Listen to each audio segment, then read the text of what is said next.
중고거래 사기 안 당하려면 직접 만나서 대면 거래를 하면서도 사기를 당한 사건이 최근에 발생했습니다. 피해 본 사람이 160명이 2억 원을 사기를 당했습니다. 신탁 등기 이거 이해를 잘못해가지고 70억 그 전세 사기를 당했습니다. 그 중에 한 분은 너무 충격을 받아서 극단적인 선택까지 하셨습니다. 그 베트남에서 취업 사기를 했습니다. 한국 사람이 현지인들을 상대로 형이 어떻게 나왔냐면 무기징역형이 나왔어요. 국내에서 마찬가지로 취업 사기를 했습니다. 근데 그 사기꾼이 얼마 나왔냐면 실형 3년밖에 안 나왔어요.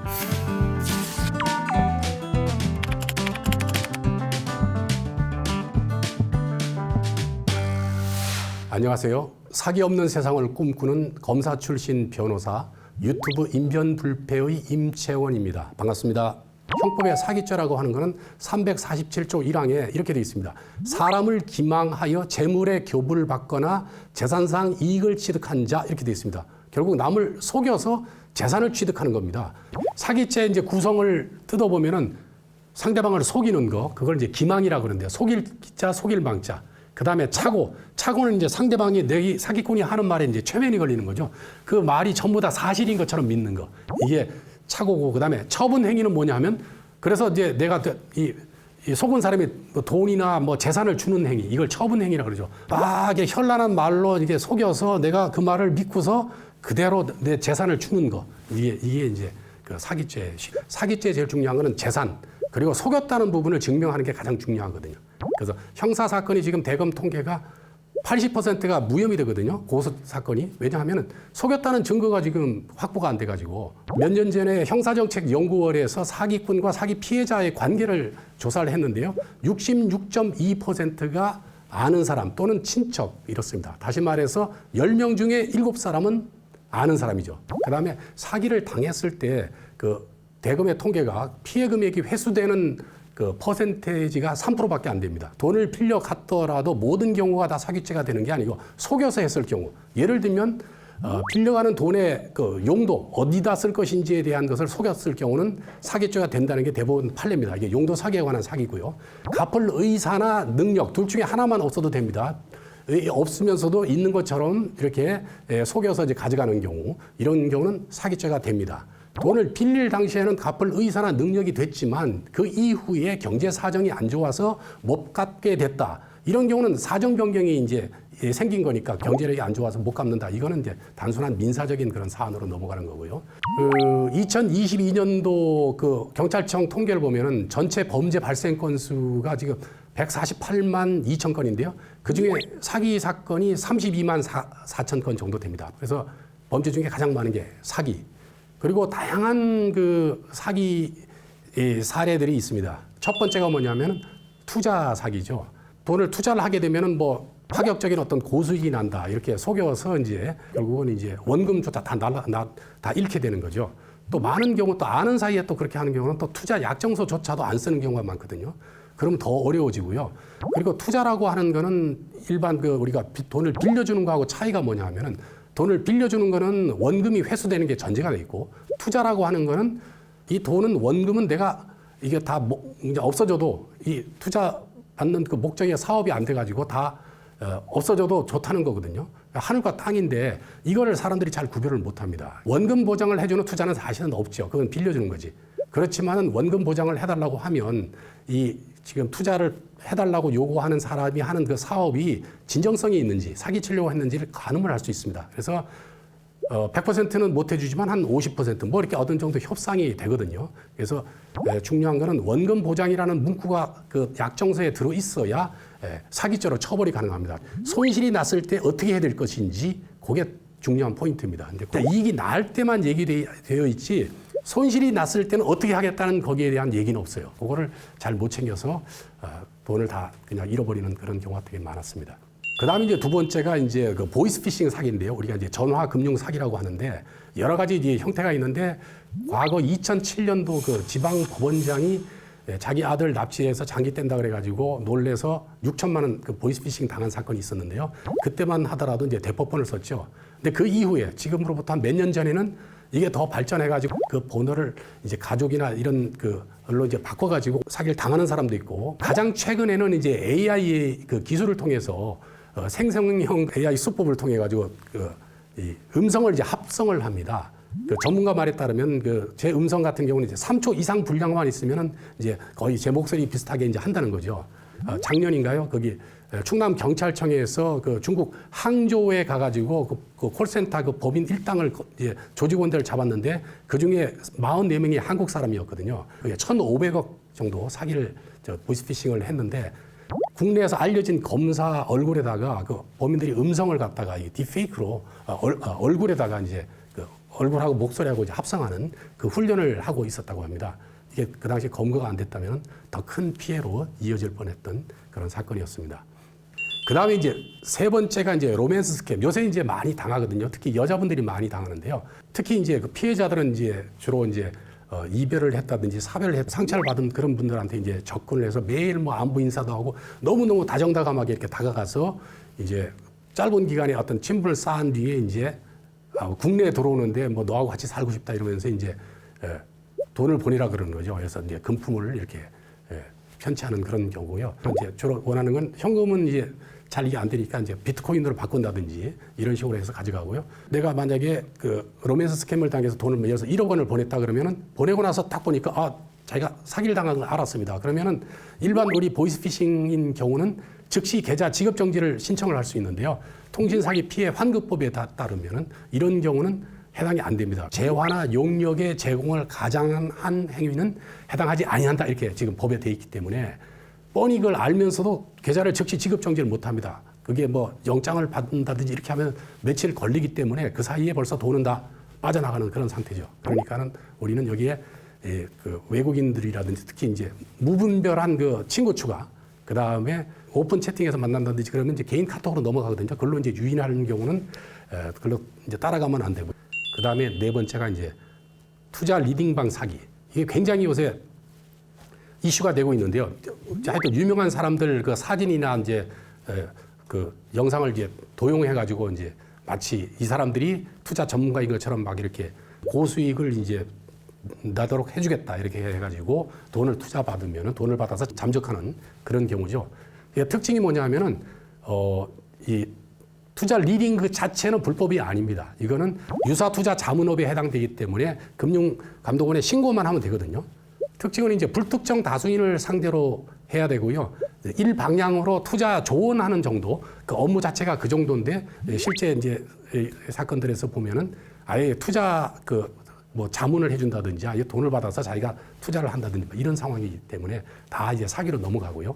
그래서 이제 이게 거기에 해당되는지 안 되는지는 첫 번째 할 게 뭐냐면 금융감독원 사이트에 들어가면 거기 금융소비자 정보 포털이라는 곡이 있습니다. 이게 파인이라고 돼 있는데 그걸 치면은 이게 신고가 돼 있는 업체인지 아닌지 확인이 되고요.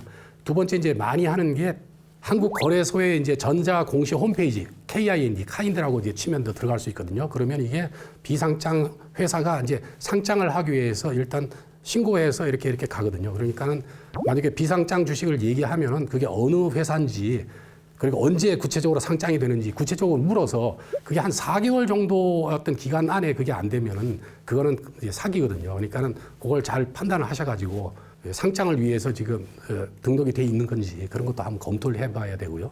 그다음에 문제점이 뭐냐면은 이것도 주로 이제 타인의 어떤 그 인적 사항을 도용해서 합니다. 내가 이제 이걸 사기를 당했다고 해서 신고를 하더라도 이 잡을 수가 없어요. 이게 왜냐하면 타인의 신분증이라든지 인적 사항을 도용해서 하기 때문에요. 그 로맨스 스캠처럼 이것도 어떤 재화나 용역 제공에 관한 그런 거거든요. 이게 어떤 투자 정보를 제공해서 그러니까 일종의 서비스죠. 마찬가지로 통신사기 피해 환급법이 적용되지 않기 때문에 그 송금된 계좌를 정지시켜야 되는데 이게 바로 그게 안 된다는 거죠. 그 다음에 이제 사기 유형 중에서 이제 중고거래 사기가 많습니다. 이게 제3자 사기라 그래가지고요. 우리가 보통 이제 중고거래 사기 안 당하려면은 직접 만나서 대면 거래하라 이렇게 많이 하잖아요. 근데 대면 거래를 하면서도 사기를 당한 사건이 최근에 발생했습니다. 노트북을 이제 판다고 어떤 분이 중고거래 장터에 올렸습니다. 그랬더니 이 사기꾼이 이제 제가 사겠습니다 이래요. 그러면서 몇 월 며칠 날 어디에서 그 지하철 입구역에서 만나자 이렇게 했습니다. 이제 그렇게 해놓고 또 이 사람이 그 사기꾼이 또 다른 중고거래 장터에 이 노트북을 판다고 올려요. 그러면 실제로 사겠다는 사람이 이제 그 원래 이제 처음에 약속했던 그 장소로 이제 나오라고 이제 하는 거죠. 그러고 나서 이 사기꾼이 이제 곧 날짜가 돼서 이제 이게 만약에 오후라 그러면 오전쯤 돼가지고 이 실제 사겠다는 사람한테 이제 문자를 보냅니다. 갑자기 일이 생겨가지고 제가 못 가고요. 저희 직원을 보내겠습니다. 그 대신에 제 계좌는 몇 번인데요. 여기로 넣어주시면 됩니다. 이렇게 했어요. 그랬더니 이제 실제로 팔겠다는 사람이 이제 노트북을 들고 나왔고요. 이제 실제로 사겠다는 사람도 나왔죠. 나와서 이렇게 보니까 진짜 그 약속된 장소에서 노트북을 들고 이제 그 사람이 서 있으니까 이 사람은 이제 반가워가지고 그 계좌로 돈을 이제 보냈습니다. 보내고 그 노트북을 받아서 뜯으려 그러니까 그 사람이 아니 지금 돈도 안 보내주시고 이걸 뜯으면 어떡합니까? 근데 그제서야 보니까 이 계좌가 범인들이 이제 알려준 그 계좌죠. 그래서 이런 경우는 이걸 막으려면 어떻게 됩니까? 바로 보내지 말고요. 그 사람을 현장에서 만나서 이 계좌 번호가 맞습니까? 확인하고 이렇게 보내야 됩니다. 그래서 이런 식으로 해서 피해 본 사람이 160명이 2억 원을 사기를 당했습니다. 엄청나죠. 현장에서 만났더라도 이렇게 방심하면 사기를 당한다. 그 다음에 우리가 그 비대면으로 하는 경우도 보면은 중고거래 사이트에서 보내주는 안전 결제 시스템을 활용해야 됩니다. 실제 물건 가격하고 차이가 너무 난다. 이런 경우는 이제 그 사기일 가능성이 높기 때문에 그런 경우는 조심할 필요가 있습니다. 전세 사기 요새 엄청난 이 사회적 이 이슈가 되고 있는데요. 이 그 유형이 여러 가지가 있는데 첫 번째 이제 깡통 전세를 좀 자세히 보면 뭐냐면은 전세 또는 임대차 보증금이 매매 가격하고 같거나 또는 그것보다 더 높아서 결국 임차인이 나갈 때 보증금을 반환할 수 없는 그런 전세를 깡통 전세라고 합니다. 실제 사건에서 99명의 피해자를 상대로 전세 사기를 친 일당이 있었는데요. 그 1심에서 사기죄 플러스 범죄단체 구성조직죄로 해서 징역 10년이 선고된 게 금년도에 그렇게 선고된 적이 있었고요. 이걸 만약에 깡통 전세 피해를 당하지 않으려면 어떻게 해야 되냐면은 전세 보증금하고 대출금하고 이 합계, 그거 두 개 더한 합계가 집 시세하고 비교했을 때 한 70 내지 80% 이내가 돼야 부동산 가격이 내려가면은 이게 만약에 거의 같거나 이게 더 많으면은 보증금을 다 돌려받을 수가 없거든요. 물론 이제 뭐 보증금 반환 그 보험에 들면은 뭐 돌려받을 수는 있긴 있지만 어쨌든 간에 금액을 비교해서 가급적 좀 이 차이가 별로 없다 그러면은 이런 집은 좀 피하는 게 좋겠습니다. 그 다음에 두 번째가 이제 신탁 등기가 돼 있으면은 그 신탁받은 회사 부동산에 대한 소유권자인데 마치 자기가 소유권자인 것처럼 이렇게 속여서 이제 세를 놓는 거고 공인중개사가 또 이 사기하는데 또 일조를 하거든요. 뭐라 그러냐면 지금 당신한테 받는 전세 보증금으로 이 신탁 등기를 말소하려고 한다. 이런 식으로 얘기해 버려요. 그러면 순진한 사람들은 또 그 말을 믿어서 이제 또 계약을 체결하거든요. 몇 년 전에 신림동 고시촌에서 그 젊은 청년들이 한 30명이 한 25억 당했어요. 청와대 청원 게시판에 이게 게시됐습니다. 거리에 내몰리게 된 청년을 도와주세요. 법률 문제지 어떤 뭐 청와대에서 도와줄 수 있는 그런 문제가 아니거든요. 소유권이 신탁회사로 넘어가 있기 때문에 이 세를 놓을 수 있는 그 권한은 신탁회사에 있는데요. 원래 권리가 없는 사람한테 그 하고 계약을 했기 때문에요. 그 다음에 또 하나가 몇 년 전에 서울 종암동에서 일어난 사건인데요. 똑같습니다. 피해자 40명이 마찬가지로 이 신탁 등기 이거 이해를 잘못해가지고 70억 그 전세 사기를 당했습니다. 그 중에 한 분은 너무 충격을 받아서 극단적인 선택까지 하셨습니다. 등기부를 볼 때 그 갑구의 맨 끝부분에 신탁이라고 돼 있으면 자기가 주인이라고 주장하는 사람하고 계약하면 안 되고 그 신탁 회사하고 임대차 계약을 체결해야 됩니다. 이제 그런 문제가 있거든요. 그다음에 이제 세 번째가 등기부를 변조하는 게 있습니다. 이 등기부를 변조를 한다는 거죠. 자기가 주인인 것처럼. 그래서 이렇게 세를 놓고 그래서 전세금을 이제 편취하는 그런 경우가 있는데요.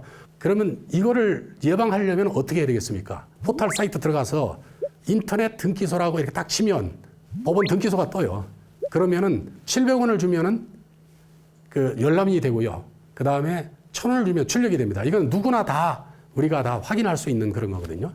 그래서 그거를 확인하면은 이게 그 실제 권리자가 누군지 명확히 알 수 있습니다. 그 다음에 이제 네 번째가 뭐냐면은 위임 범위를 초과해서 계약하는 경우. 다시 말해서 주인은 월세를 놔달라고 공인중개사한테 얘기했더니 이 공인중개사가 이제 엉뚱한 사람을 집주인이라고 이제 데리고 왔죠. 데리고 와서 이 사람이 집주인이라고 이제 소개하면서 전세 계약서를 위조한 거죠, 결국은. 교수님, 저 전세 계약했어요. 월세 탈출, 보증금 2억짜리. 집 드릴 때 꼭 초대할게요. 잘 알아보고 한 거지? 요즘 전세 사기 엄청 많던데. 저예요. 대입사수 46년. 안 그래도 요즘 전세 물건이 없어가지고 이거 월세 연장해야 되나 하고 있었는데 다행히 부동산 중개인이 가지고 있는 물건이라 바로 계약했어요. 부동산 중개인이 집주인이라 일사천리로 바로 딱 계약했죠. 부동산 중개에는 사기 안 치냐? 안녕하세요. 집주인인데요. 예, 안녕하세요. 잘 지내셨죠? 예.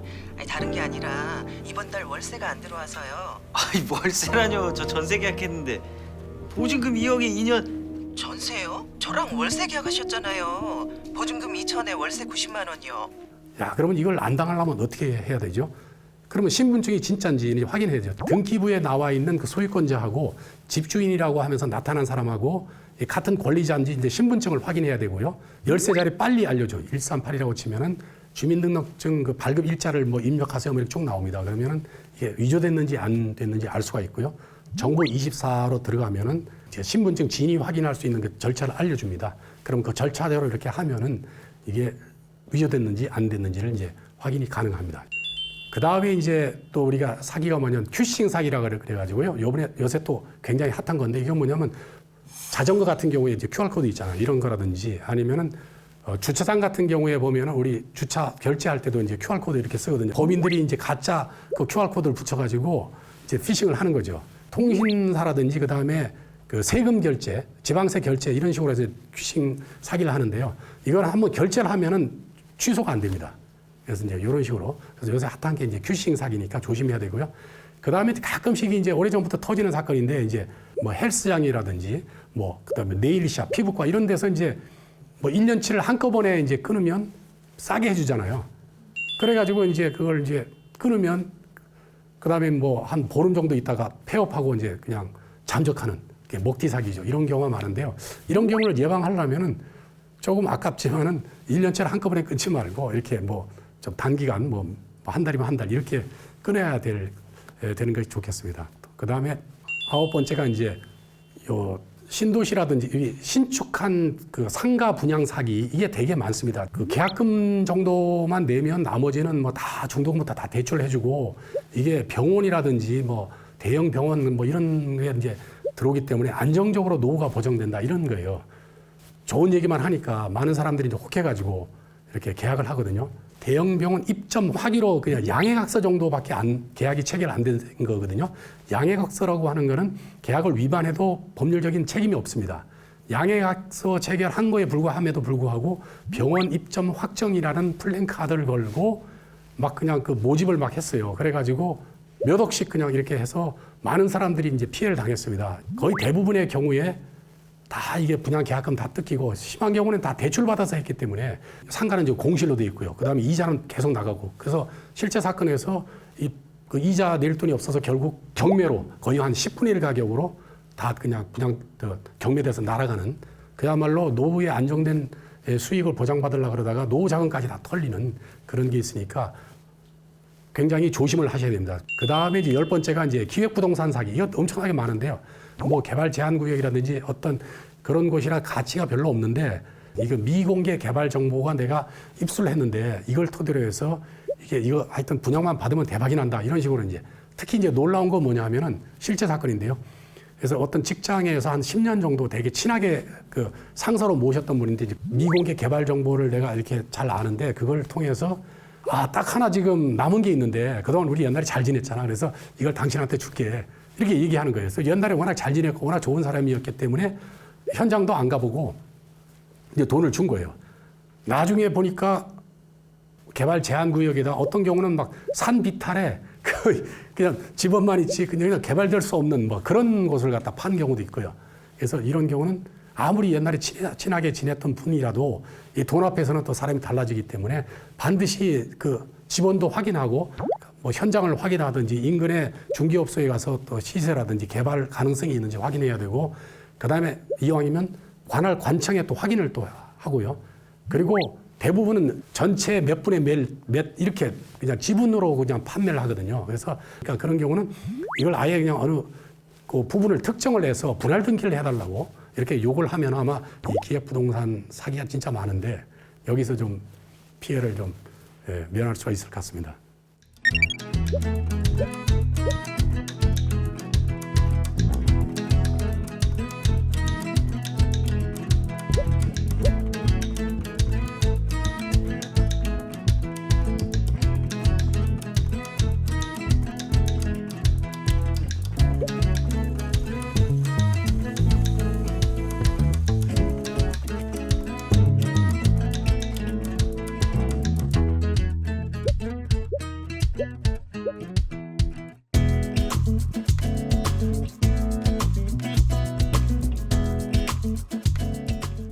기억에 남는 것은 현직 부장검사가 사기당했다는 거거든요. 그 어리버리한 검사가 하나 있었는데요. 그게 바로 접니다. 그 처음에는 이제 모르는 분이었는데 다가오길래 좀 눈빛이 안 좋아서 멀리 했는데 부장검사님하고 잘 알더라고요. 그래서 내가 사람을 잘못 봤나. 그러면서 한 10년을 잘 알게 됐습니다. 근데 어느 날 저보고 하는 얘기가 임 부장 내가 이번 달에 신용카드를 너무 많이 써가지고 500만 원 결제를 못하면 내가 신용불량자가 되니까 돈을 빌려달라 그랬습니다. 그래서 있는 돈 다 끌어서 한 토탈 690만 원을 빌려줬습니다. 그 뒤에 뭐 연락이 없더라고요. 한 몇 년 세월이 흐른 다음에 드디어 이제 문자가 왔습니다. 임 부장 미안해. 내가 형편이 다 폈다. 그러면서 계좌번호를 가르쳐줘 그러더라고요. 그래서 계좌번호를 이제 보내드렸는데요. 아직까지 한 푼도 안 들어왔습니다. 현직 부장검사도 사기를 당하는데요. 보통 사람들은 얼마나 더 당하기가 쉽겠습니까? 네, 그런 게 있었고요. 또 하나는 이 사기꾼은 계획적으로 법인을 2개를 만들었습니다.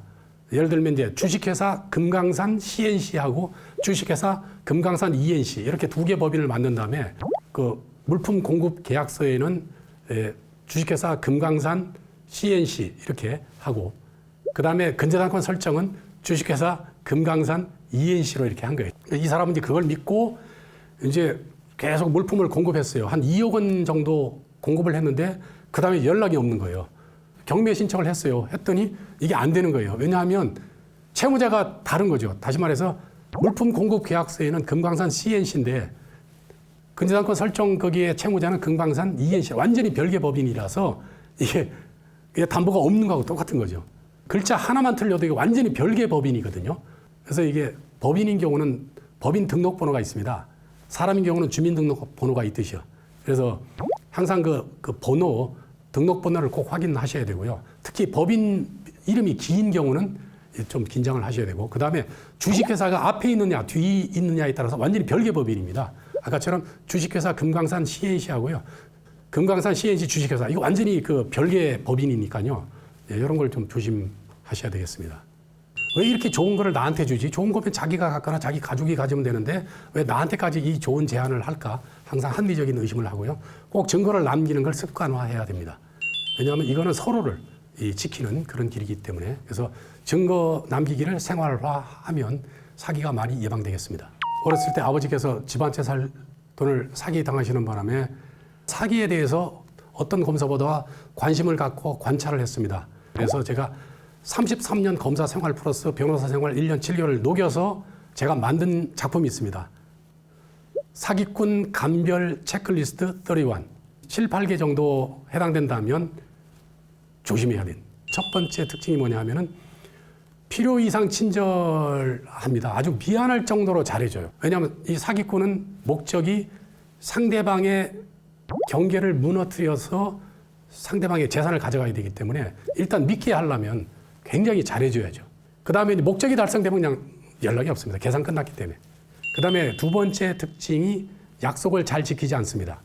사전에 이제 양해도 구하고 해야 되는데 아무런 양해도 구하지 않고 일방적으로 왜 그랬냐 하면은 지금 했던 약속보다 더 좋은 약속이 생겼기 때문에. 그 다음에 또 하나가 뭐냐면 특징이 사회적 약자를 완전히 무시한다는 거죠. 우리가 식당이나 뭐 골프장이나 이런 데 갔을 때 캐디나 식당 종업원을 아주 그냥 인간 이하 취급하는 그런 경우가 있거든요. 이익과 손실에 따라 움직이니까 이익이 전혀 안 되기 때문에 아주 인간 이하로 취급하고 이런 사람들하고 거래하면은 제가 완전히 그런 피해자가 될 수 있으니까 조심을 하고요.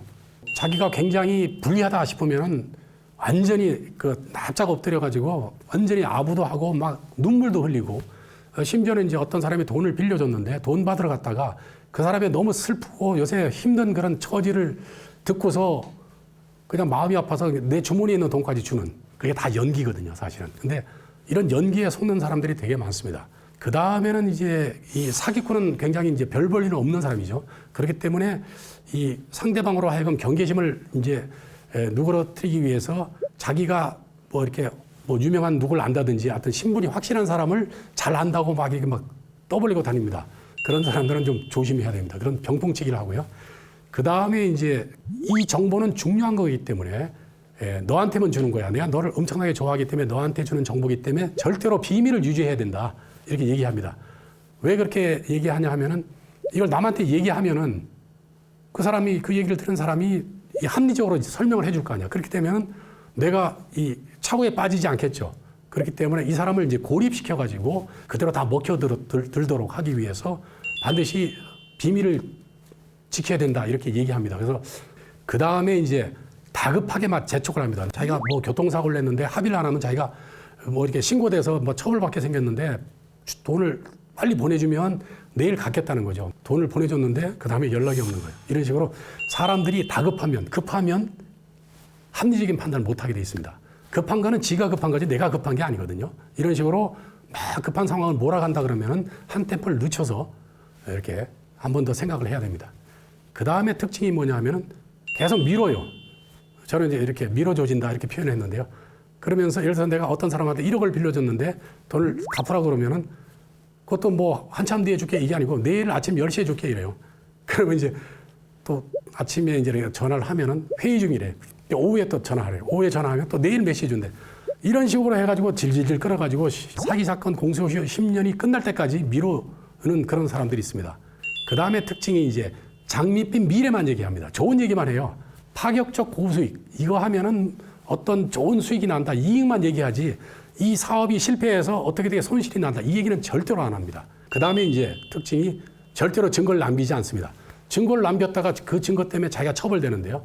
그래서 아는 사이에 뭐 돈 빌려주면서 차용증 써달라 그러면 화를 내면서 나를 여태까지 이렇게 못 믿었냐. 나는 너를 절대적으로 믿고 있는데 나를 못 믿었다 이거지. 그럼 난 기분이 너무 나쁘고 이래가지고 앞으로 너하고는 절교야. 증거를 안 남기려고 하면은 사기꾼일 가능성이 많고요. 그 다음에 실제 사건인데요. 한 2억을 빌려주면서 그것도 뭐 오래 아는 사람도 아니고 한 6개월 정도 알았던 사람인데 차용증을 이제 써달라고 해서 이제 마지못해 써줍니다. 써주는데 하는 얘기가 그 주민등록 번호를 써달라고 그랬거든요. 주민등록 번호는 개인정보인데 그런 걸 함부로 요구하냐. 당신은 내 이름도 알고 내 휴대폰 번호도 알고 내 사는 데도 다 알기 때문에 그 주민등록 번호 이런 거 그건 좀 너무 심한 거 아니냐. 막 뭐라 그러길래 또 사람이 약해져가지고 그냥 대충 차용증 쓰고 돈을 빌려줬어요. 근데 그 뒤에 약속한 날짜에 돈을 안 갚는 거예요. 그래서 고소하려고 봤더니 전화했더니 전화도 안 받아요. 나중에 보니까 대포폰이고요. 다 차명으로 다 돼 있고 그거는 사기치겠다는 증거를 안 남기겠다는 그런 의사고요. 그 다음에 이제 특징 하나가 뭐냐면은 그 맞춤형 사기친다 그랬잖아요. 피해 금액이 그 사람 어떤 그 재산 상태에 맞추어서 고소하기 애매한 정도의 금액을 고소를 합니다. 상대방이 돈이 많으면 좀 피해 금액을 좀 높이고요. 적으면은 뭐 적은 대로. 그리고 또 고소하면은 또 검찰청이나 경찰서 가서 또 조사받아야지. 또 서로 또 얘기가 다르면 또 대질 조사받아. 너무너무 힘든 거예요. 차라리 그럴 바에는 그냥 포기하는 게 낫다. 이렇게 되는 경우가 있거든요. 그래서 1,000만 원 사기당해서 고소하는 사람도 있지만 안 하는 사람들이 또 많거든요. 그 다음번에 이제 특징이 뭐냐면 이걸 이제 그 사기죄로 고소 당했을 때 조사를 받는데 검사가 이렇게 물어보잖아요. 그러면 바로 대답을 안 해요. 나를 빙빙빙 돌려. 그래서 언제 그 누구한테 얼마 이렇게 받은 거 맞습니까? 그러면 바로 대답을 안 하고 그 사람 만난 것부터 뭐 한참 뭐 장황하게 얘기해요. 그러면 정신을 내가 안 차리면 내가 지금 뭘 물어봤지? 이렇게 그렇게 굉장히 말을 이렇게 막 즉답을 안 하고 말을 돌리면서 막 생각을 하는 거죠. 그 사이에. 그렇게 하고요. 그 다음에 특징이 뭐냐면은 거짓으로 막 소문을 내서 사기 피해자로 하여금 싸울 의욕을 꺾어요. 자기는 이 사건을 수사하고 있는 경찰한테 벌써 손을 다 써놨기 때문에 이거는 무혐의가 된다. 너 아무리 해봐야 소용이 없다. 이렇게 해요. 근데 나중에 진짜 이게 무혐의 처분이 되는 거예요. 그러면은 그때 고소하려고 기다리고 있던 사람도 절망에 빠지는 거죠. 근데 실질은 이 사기꾼이 손을 써서 그렇게 된 게 아니고 사기 사건의 수사를 잘해서 기소되는 게 20%밖에 안 되죠. 80%는 불기소예요. 증거가 부족해서. 애초에 민사사안이거나. 그 다음에 특징이 뭐냐 하면은 직업이 확실해도 그 사람이 어려우면 사기를 친다는 거죠. 3일을 굶어서 뭐 담장 안 뛰어넘는 사람이 없다 이런 말이 있듯이 다급하면은 또 이렇게 한순간 또 잘못된 생각을 할 수가 있거든요. 그러니까는 직업이 확실해도 현재 그 사람의 어떤 그 상태 그리고 이 증거를 확실히 이렇게 남겨야 되고요. 그 다음에 또 하나 특징이 옛날에는 엄청나게 돈도 많았고 잘 나가는 사람이었거든요. 인터넷 들어가서 그 사람 어떤 그 경력을 쳐보면 진짜 옛날에는 엄청난 사람이었거든요.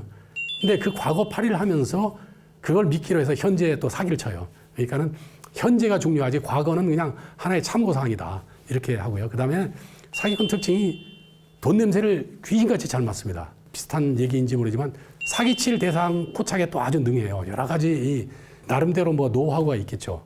그 다음에 이제 특징이 뭐냐면은 그 발명을 하나 했어요. 특허를 가지고 있거든요. 근데 그 특허 받았다는 그 특허증을 가지고서 한 10몇억을 사기를 쳤어요. 그래서 이 피해자한테 물어봤죠. 아니 이게 특허가 상용화 되려면 이것도 비용도 많이 들고 굉장히 또 다른 단계를 거쳐야 되는데 이거 왜 이렇게 속았습니까? 그랬더니 자기는 특허만 있으면 다 그냥 바로 상용화 되는 줄 알았대요. 그래서 특허하고 상용화하고는 상당히 거리가 있기 때문에 이걸 바로 이렇게 믿으면 안 된다. 이런 게 있고요. 그 다음에는 이제 사기꾼은 자기가 불리하면은 완전히 사람이 돌변해서 판세를 뒤집습니다. 그래서 이제 어떤 사람이 이제 뭐 동업하자 그러면서 이제 투자를 해 가면서 아무래도 좀 의심나는 데가 좀 있어요. 그래서 자꾸 질문을 하니까 갑자기 이 사람이 돌변을 해가지고 나 이러면 자꾸 이렇게 나를 의심하면은 나 더 이상 당신하고 일 안 해. 이렇게 하는 거예요. 근데 사기꾼은 지금까지 한 번도 지는 돈을 안 냈고요. 이 돈을 투자하는 사람이 오히려 이 자기 돈이 벌써 많이 물려있기 때문에 이 약자가 돼가지고 미안하다 그러고 막 오히려 그 사과하고 막 이런 사건들이 있습니다. 알아듣지 못하는 전문 용어를 굉장히 사용하면서 뭐 주식이면 주식 뭐 굉장히 어려운 용어를 막 써요. 쓰면서 자기는 어떤 그쪽 분야의 전문가다 이러면서 투자를 하라고 하거든요. 전문 용어 많이 쓰면서 못 알아듣게 하면서 돈을 자꾸 요구하면은 이건 사기일 가능성이 많으니까 조심해야 되고요. 그 다음에 이제 방송에 출연해서 자기가 주식 전문가인 것처럼 막 하면서 이제 돈을 막 투자받게 하고 막 이런 경우가 있습니다. 한때 이제 뉴스도 났지만은 청담동 주식 부자 같은 경우도 그렇고요. 그 외에도 또 여러 사건들이 있었습니다. 은행에서 담보로 잡은 부동산을 갖다가 지금 연말에 처분을 하는데 자기들은 한 1,000억 정도 지금 이 돈을 넣어놨는데 당신도 워낙 착하고 좋은 사람이기 때문에 끼워준다는 거죠. 그러면서 한 10억 넣어주면 이거 대박 난다 이러면서 돈을 이제 투자하라고 하는 거예요. 10억이면 진짜 이게 얼마 안 되는 돈이잖아요. 미안할 생각이 들 정도로 이제 믿었다는 거죠. 그래서 피해 금액이 전체 이 사기 프로젝트 속에서는 아주 작은 걸로 착각을 일으키게 한다는 거죠. 그래서 이런 경우는 굉장히 조심해야 됩니다. 돈을 빌리면 빌리는 그 사람, 돈을 계약의 당사자한테 돈을 이제 줘야 되거든요. 그러니까 이 제3자, 그러니까 당사자가 아닌 뭐 자기 뭐 아들 계좌라든지 아니면 뭐 자기 뭐 밑에 직원 뭐 계좌로 돈을 넣으라든지 뭐 이런 식으로 해가지고 나중에 돈 달라 그러면 자기는 빌린 적이 없다는 거죠. 당신은 지금 이 피해자가 넣은 계좌 그 사람하고 너희들 관계지 나는 모르겠다 이런 식으로 뭐 발뺌하는 경우가 아주 진짜 종종 있습니다. 그렇기 때문에 꼭 당사자 계좌로 넣어줘야 되고요. 그 다음에 사기꾼 특징 중에 하나가 뭐냐, 차용증에 공증까지 해주는 거예요. 사기꾼 특징이 뭐냐면 사기친 돈은 일단 다 차명으로 돌려놓는다는 거죠. 그러니까 자기 앞으로 돼 있는 재산이 없어요. 그렇기 때문에 시원하게 공증까지 해주는 거예요. 그 차용증 뭐 있어 봐야 이거는 뭐 그 사람이 돈이 없다면 그 차용증을 근거로 승소 판결을 받아도 집행할 돈이 없는 거죠.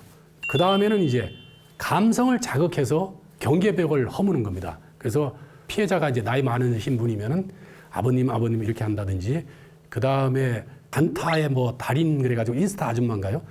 그 많은 사람들로 하여금 161억 원인가 이렇게 사기쳐가지고 실형 8년인가 이렇게 나온 그 여자분인데요. 자기 그 인스타에다가 가족들의 어린아이 돌보는 것부터 뭐 가족 뭐 사진부터 소소한 그 자녀들을 키우는 그런 일상의 어떤 사진들을 올리기에 이렇게 그 애들 잘 키우고 이런 사람이 어떻게 사기치겠나 이 생각을 했다는 거죠. 그 다음에 이제 하는 게 뭐냐면은 이 선행을 통해서 기부 행위를 통해서 많은 사람들로 하여금 좋은 이미지를 형성하죠. 청담동 거기도 보면은 그게 사랑의 열매인가요? 거기가 1억 기부하고요. 단타하던 그 사기쳤던 아줌마도 기부를 되게 많이 했어요. 이렇게 하고요. 그리고 또 어떤 사기꾼은 자기 고향에다가 막 기부도 많이 하고 뭐 공덕비도 세워요. 근데 그 기부한 돈의 출처가 어디냐 하면은 다 사기친 돈이라는 거죠.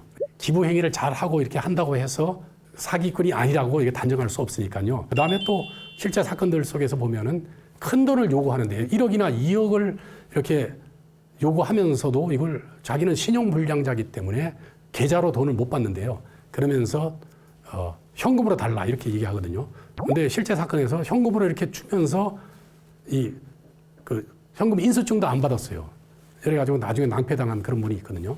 그리고 또 하나가 이제 뭐냐면은 하여튼 남녀간의 하여튼 사귄 지 얼마 안 돼서 돈 요구하면은 이거는 사기일 가능성이 되게 많습니다. 그래서 항상 애정은 애정이지 거기에 뭐 금전이 끼면은 이거는 상당히 긴장해야 되고 사기꾼이 사랑한 거는 당신이 아니라 당신 돈이라는 걸 기억하시면 되고요. 그 다음에 혼자 전화 받으라고 하든지 아니면 전화를 끊지 말고 계속 들고 있으라고 하든지 이렇게 하면 그 보이스피싱이니까 조심해야 되고요. 그 다음에 또 하나 특징이 뭐냐 하면은 중고 물품 거래에 있어가지고는 항상 물건이나 돈을 먼저 보내라고 이렇게 요구합니다. 그러니까 반드시 만나서 해야 되고 만나서 하는 경우도 섬세한 부분까지 잘 챙겨야 되겠습니다.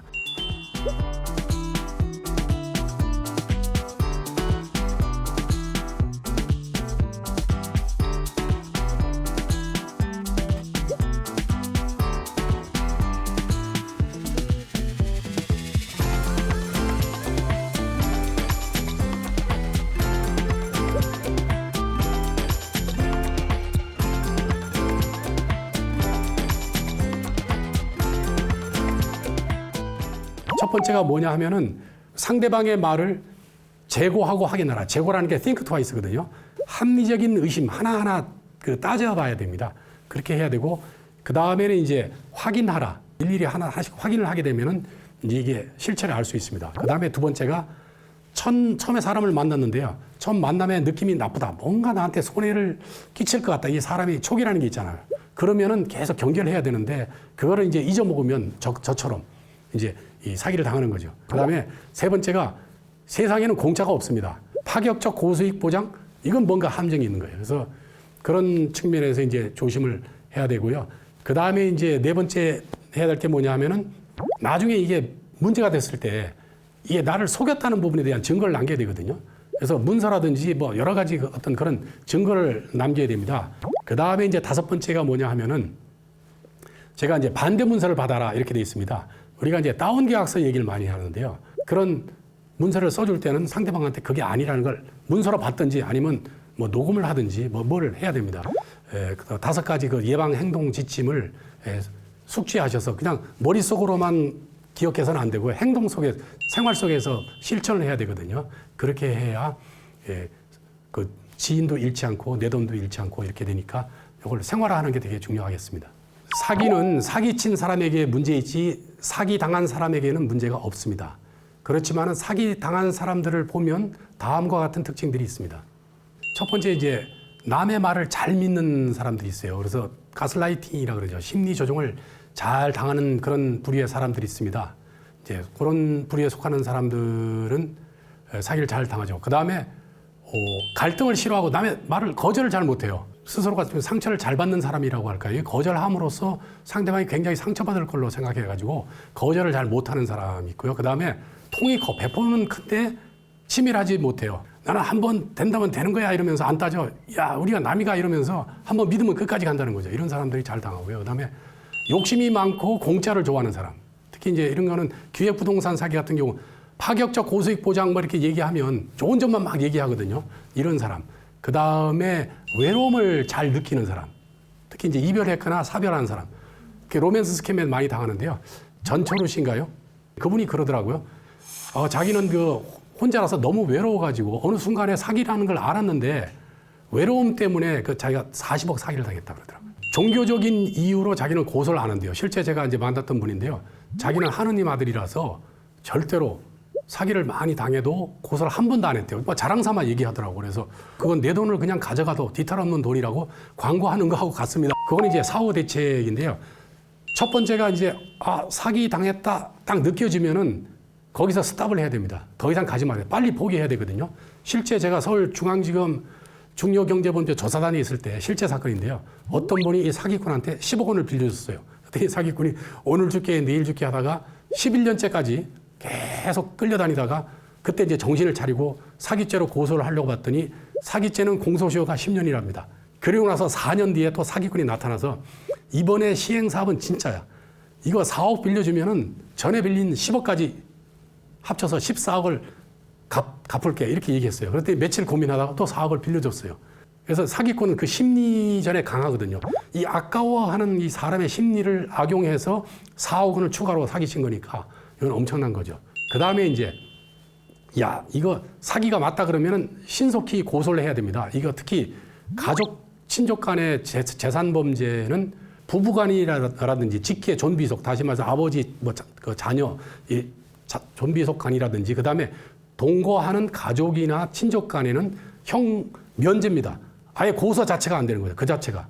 이제 이게 있는데 최근에 이제 그 헌법 소원을 내 가지고 헌법 불합치 결정이 났습니다. 이 형 면제인 경우에. 그래서 내년 12월까지 법을 개정하지 않으면은 이 조문은 이제 실효가 되는 거죠. 이제 무효가 되는 거죠. 그 다음에 친족 상두례 중에서 친고죄가 있습니다. 이거는 범인을 안 때로부터 6개월 안에 고소를 해야 되는데, 근래 보면은 연예인 박송 씨가 이제 그 열심히 이제 연예 활동을 해서 번 돈을 형이 관리하면서 횡령한 사건이 아주 굉장히 그 사회적으로 이목을 끌었는데요. 그게 결국 형이 이제 기소돼서 재판을 받았잖아요. 근데 이게 형과 그 동생 간에 이제 횡령 사건인데, 이것도 재산범죄인데 법인을 세워서 법인이 관리한 거거든요. 그래서 기소가 된 거고, 재판 과정에서 아버지가 이제 나타나가지고 내가 횡령했다고 주장하잖아요. 아버지가 이제 뒤늦게 재판 단계에서 내가 이제 했다고 주장하니 그거 누가 믿어주겠습니까? 아예 처음 고소할 단계부터 얘기를 했었어야지.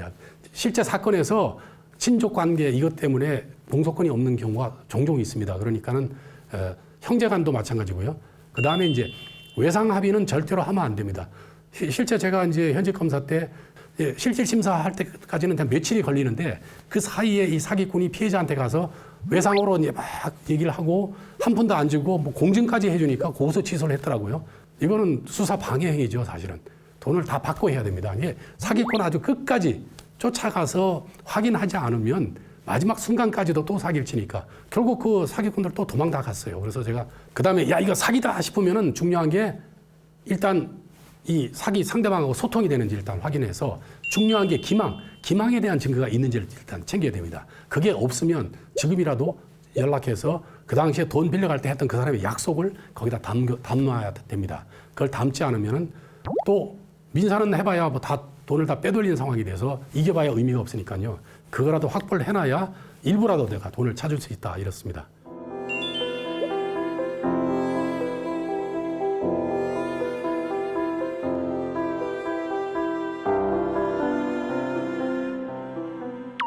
저 같은 경우도 이제 이렇게 상담하러 오거나 선임하러 오는 사건들 피해 금액이 적은 경우, 이거 그리고 그렇게 복잡하지 않는 경우는 이건 직접 하세요. 이렇게 어렵지 않습니다. 이렇게 안내해 드리는데요.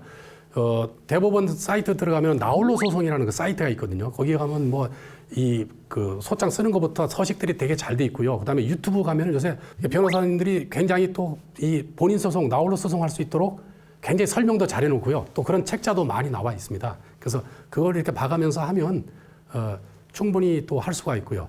그리고 최근 뭐 이게 통계를 보니까 형사 사건인 경우, 형사 1심 같은 경우에 보니까 45%가 혼자 이렇게 하고요.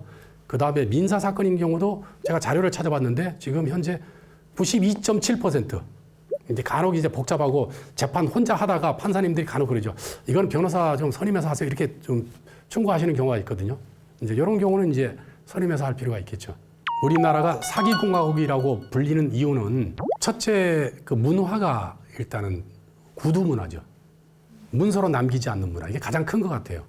그 정으로 살고 되게 농경시대 때나 통할 수 있는 건데 아직까지 거기 훈련이 안 돼 있고요. 그 다음에 두 번째는 지금 제도 자체가 너무 사기치기 좋은 그런 제도로 바뀌었다는 거죠. 그 베트남에서 취업 사기를 했습니다. 한국 사람이 현지인들을 상대로 뭐 8억 6천만 원을 사기쳤는데요. 형이 어떻게 나왔냐면 무기징역형이 나왔어요. 국내에서 마찬가지로 취업 사기를 했습니다. 근데 그 사기꾼이 얼마 나왔냐면 실형 3년밖에 안 나왔어요. 너무 충격적이지 않습니까? 이러니까 너무 치가 좋죠.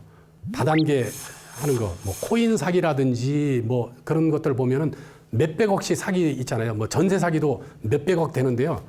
그러면은 이거 엄청나게 많이 해야 될 것 같은데 못하는 게 뭐냐 하면은 이게 사기죄는 피해자별로 금액을 계산하거든요. 그게 법에 보면은 가장 중한 죄 2분의 1까지 가중해요. 그러니까 1.5배니까 10년 이하의 2분의 1까지니까 15년까지는 가중할 수 있는 거예요. 더 올라가진 못한.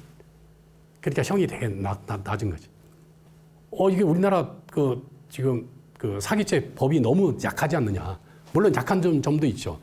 근데 지금 판사들이 지금 판결을 선고할 때 기준으로 삼는 대법원의 양형위원회, 대법원 소속의 양형위원회에서 그 양형 기준표를 만들었습니다. 양형 기준을 좀 올려가지고 사기 치면은 대박이 아니고 쪽박을 찬다는 그런 인식을 심어주면은 제도상으로 많이 줄 것 같은 그런 생각이 듭니다. 사기를 당하셨다고 해서 너무 자책하지 마시고 이 사기 피해자 본인들의 잘못은 아니거든요. 처음부터 계획적으로 다 무혐의 받을 증거를 만들어서 사기치는 거기 때문에 어쨌든 그 믿음이 다 어떻게 살 이유가 없다 이렇게 생각하지 마시고 희망을 가지시고 하시면 되고요. 어쨌든 당했다고 생각하면 그때라도 증거를 확보하시고 사기가 맞다고 생각되면 바로바로 즉각 고소를 하시는 게 중요합니다.